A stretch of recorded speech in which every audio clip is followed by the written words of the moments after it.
The Surgeon General says we're living through a total loneliness crisis right now.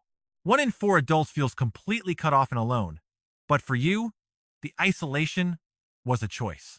You looked at your phone, saw that name, and just decided, not today, not ever again.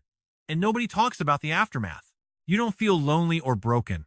Honestly, you've never felt more at peace.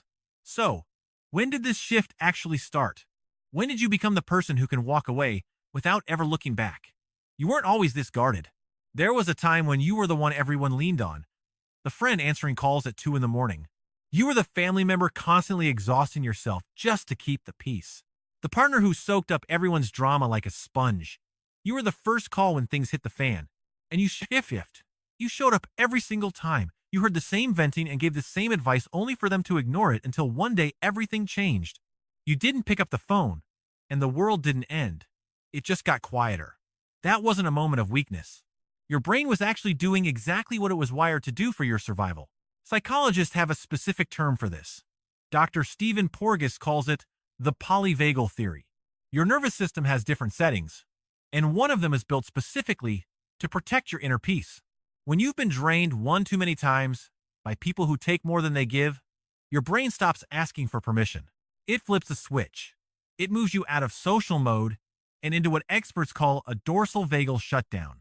In plain English, you withdraw to save yourself. You aren't broken. Your system is just guarding your energy like the precious resource it is. But here's the real kicker. Where did your nervous system first learn that people were a threat to your well-being? For most of us, the answer buried in our past is a lot deeper than we want to admit.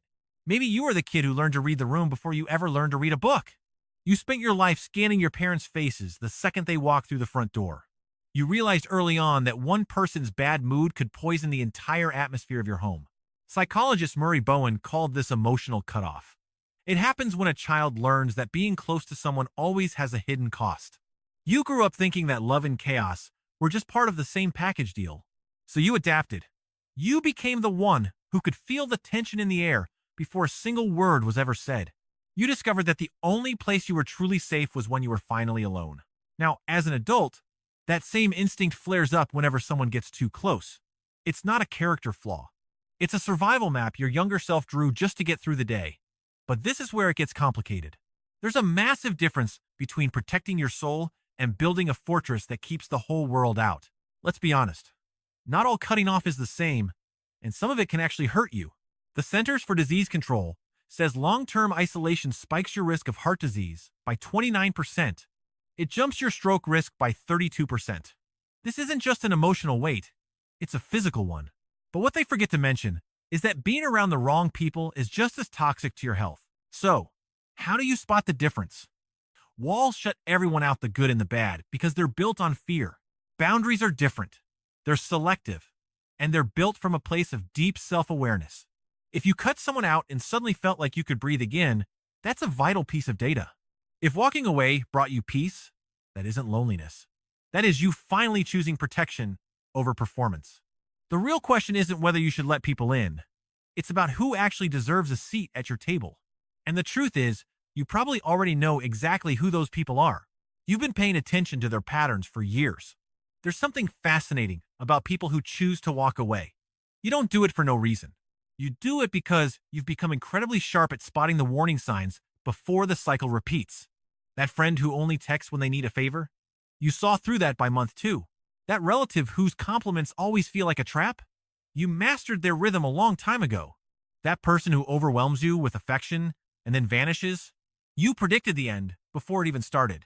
A 2023 study in Nature Neuroscience found that early stress actually rewires your brain to be hyper-aware of every single threat. Think of it this way. Your brain became a pro at reading vibes.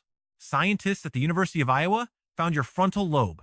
The social decision center is working overtime because of your past. You aren't paranoid or overly sensitive. You're just decoding social cues on a level most people can't even reach. That gut instinct telling you something is wrong? That isn't a personality flaw. It's thousands of hours of life experience refined into a perfect early warning system. When your gut says someone is draining, you listen. You aren't broken or lonely, you're just being highly selective. And there is a very specific name for what you're feeling right now. The world has labels for people like us. They call us withdrawn, isolated, or even antisocial. But those labels assume you're missing something. Try a different word on for size. Solitude. Loneliness is a hunger for connection. Solitude is the peace you found by choosing yourself.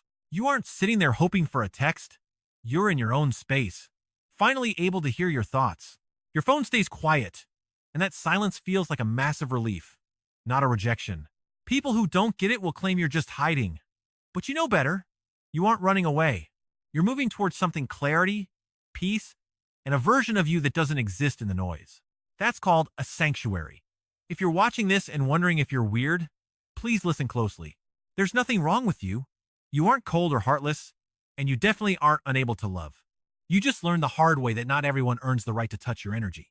Instead of turning bitter, you chose to guard your soul and build a life that feels gentle, not chaotic. That isn't a weakness. It's actually one of the most powerful things a human being can do. If you're wondering where you go from here, the answer is actually quite simple. That 75-year Harvard study on happiness proved it. It's never about how many friends you have. It's only about having the right ones. If your circle is tiny but real, you've already won. You aren't failing at life. Honestly, you're actually doing it exactly right. If this feels like the validation you didn't know you needed, just know you're not alone. Drop a comment below. I read every one. Go ahead and protect your peace.